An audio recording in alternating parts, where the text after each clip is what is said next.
ৰাতিপুৱাই দুয়োজনে সাজি কাচি ৰেডি হ'লোঁ যাবৰ বাবে আৰু যোৱাৰ আগতে ভগৱানৰ ওচৰত এগছি চাকি জ্বলাব লৈছোঁ। যিহেতু আমি ভগৱানৰ ওচৰলৈকে যাম আৰু সেইবাবে চাদৰ মেখেলা এযোৰ পিন্ধি লৈছোঁ। চাদৰ মেখেলা এযোৰ পিন্ধি এইপিনে ভগৱানৰ ওচৰত চাকি গছি জ্বলাওঁতে মনটো ইমান বেছি ভাল লাগিছে কিয় জানেনে? প্ৰত্যেক দিনাখনেতো চাদৰ মেখেলা পিন্ধি চাকি বন্তি নজ্বলাওঁগৈ, আজি জ্বলাইছোঁ যে বহুত ভাল লাগিছে। আৰু মই চাদৰখন সদায় পিন্ধোঁতে চাদৰখন জাপোঁতে মই এনেদৰে গাতে লৈ লওঁ, কাৰণ মই চাদৰখন বিচনাত থৈ বাৰু এনেকৈ কৰি জাপিব নাজানো। মই এনেদৰে জাপোঁ আৰু এইপিনে বিহু লাগিছে দেই, নাচিছোঁ। দেহাই মানে ঢোলটো উলিয়াই অকণমান বজাই আছে। তাৰপিছত এইপিনে এওঁ গাটো ধুই আহিলে, গা ধুই দেখিছে ন আজি দাড়িকেইডাল কাটিলে। তাৰপাছত যিহেতু নামঘৰলৈ যাম, নামঘৰলৈ গ'লে গামোচাখনটো ইম্পৰ্টেণ্ট, গামোচাখন হ'বই লাগিব। এওঁ কৈছোঁ ৰ'বা তোমাক মই গামোচা এখন দিম। তেওঁক বগা পঞ্জাবী এটা উলিয়াই দিলোঁ, যিহেতু মোৰ কাপোৰযোৰৰ লগত অকণমান মিলাবলৈ চেষ্টা কৰিছোঁ।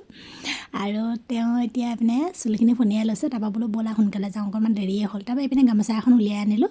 এই গামোচাখন মই নিজেই বৈ দিছোঁ দেই তেওঁক। এইখন গামোচা মই নিজেই নিজ হাতেৰে বৈ তেওঁক দিছিলোঁ। আৰু এতিয়া বহুত বছৰ হ'ল এইখন গামোচা মই বোৱা পাৰে এতিয়া 12 বছৰমানেই হৈ গ'ল। দেহা কেঁচুৱাতে বৈছিলোঁ। আৰু এতিয়া আমি যাব ওলাইছোঁ নামঘৰলৈ। যিহেতু নামঘৰলৈ যাওঁ লগতে ঢোলটো লৈ লৈছোঁ। ঢোলটো কিয় লৈছোঁ জানেনে? ক'ম বাৰু অকণমান পাছত।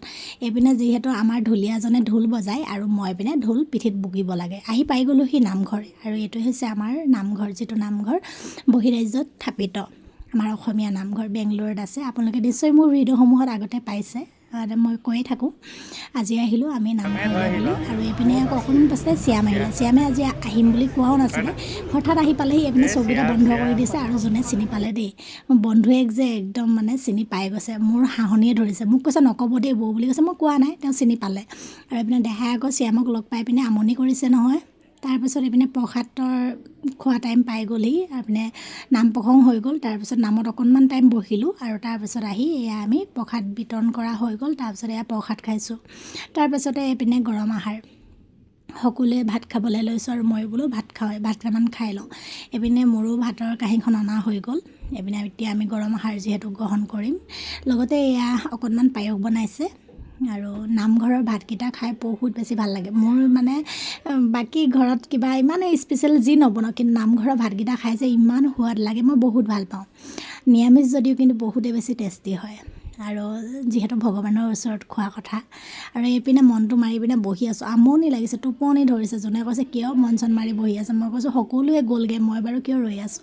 মানে আজি বিহু প্ৰেক্টিচ আছে, সেইবাবে ৰৈ থাকিব লগা হ'ল। বিহু প্ৰেক্টিছো কৰা হৈ গ'ল বাৰু, ৰাতি প্ৰায় 6:30 7টামানেই বাজুং হ'লগৈ। আৰু এতিয়া আমি ঘৰত যাব ওলাইছোঁ। আকৌ ঢোলটো এয়া পিঠিত বকি যাব ওলাইছোঁ। ভিডিঅ'টো শেষলৈকে চোৱাৰ বাবে সকলোকে ধন্যবাদ।